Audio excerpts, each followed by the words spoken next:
Go.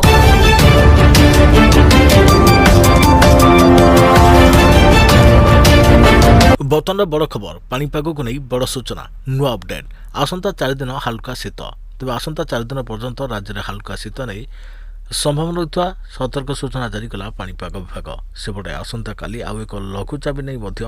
ସମ୍ଭାବନା ରହିଥିବା କହିଛି ପାଣିପାଗ ବିଭାଗ ଜାଣିବା ସମ୍ପୂର୍ଣ୍ଣ ଅପଡେଟ୍ କେଉଁ ସବୁ ଜିଲ୍ଲା କ'ଣ ରହିଛି ଡିଟେଲ୍ସ ଇନଫର୍ମେସନ୍ ତା ପୂର୍ବରୁ ଭିଡ଼ିଓକୁ ଲାଇକ୍ କରନ୍ତୁ ଯଦି ପାରୁଛନ୍ତି ଆପଣଙ୍କର ସାଙ୍ଗସାଥୀମାନଙ୍କୁ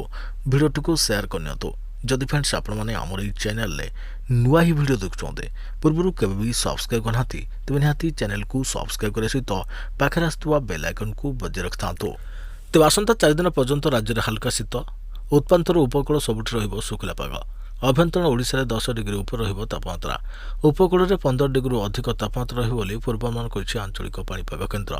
ବର୍ତ୍ତମାନ ଉପକୂଳ ଓଡ଼ିଶାରେ ସ୍ୱାଭାବିକଠାରୁ 2ରୁ 3 ଡିଗ୍ରୀ ତାପମାତ୍ରା ଅଧିକ ରହିଥିବା ବେଳେ ଅଭ୍ୟନ୍ତରୀଣ ଓଡ଼ିଶାର ଗୋଟିଏ ଦୁଇଟି ସ୍ଥାନରେ ସ୍ୱାଭାବିକଠାରୁ 1ରୁ 2 ଡିଗ୍ରୀ ତାପମାତ୍ରା କମ୍ ରହିଛି ଏଭଳି ପାଗ ଆସନ୍ତା 4 ଦିନ ପର୍ଯ୍ୟନ୍ତ ଜାରି ରହିବ 4 ଦିନ ପରେ ରାଜ୍ୟରେ ପୁଣି 2ରୁ 4 ଡିଗ୍ରୀ ପର୍ଯ୍ୟନ୍ତ ତାପମାତ୍ରା ବୃଦ୍ଧି ପାଇବ ବୋଲି ଆକଳନ କରାଯାଇଛି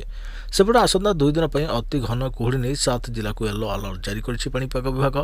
ତେବେ ବିଶେଷ କରି ସୁନ୍ଦରଗଡ଼ ଢେଙ୍କାନାଳ କଟକ କଳାହାଣ୍ଡି କନ୍ଧମାଳ ଏବଂ କୋରାପୁଟ ଜିଲ୍ଲାକୁ ସତର୍କତା ସୂଚନା ଜାରି କରାଯାଇଛି ଏହିସବୁ ଜିଲ୍ଲାରେ 20 ମିଟର କିମ୍ବା ଜିରୋ ଭିଜିବିଲିଟି ରହିବାର ସମ୍ଭାବନା ରହିଛି ସେହିଭଳି ଖୋର୍ଦ୍ଧା ଅନୁଗୁଳ ଗଜପତି ଗଞ୍ଜାମ ରାୟଗଡ଼ା ଜଗତସିଂହପୁର ଭଦ୍ରକ କେନ୍ଦ୍ରାପଡ଼ା ଯାଜପୁର କେନ୍ଦୁଝର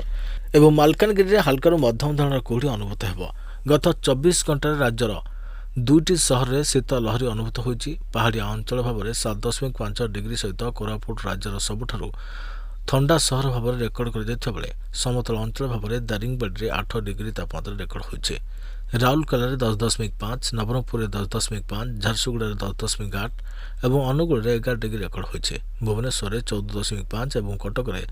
14.5 ଡିଗ୍ରୀ ତାପମାତ୍ରା ରେକର୍ଡ ହୋଇଛି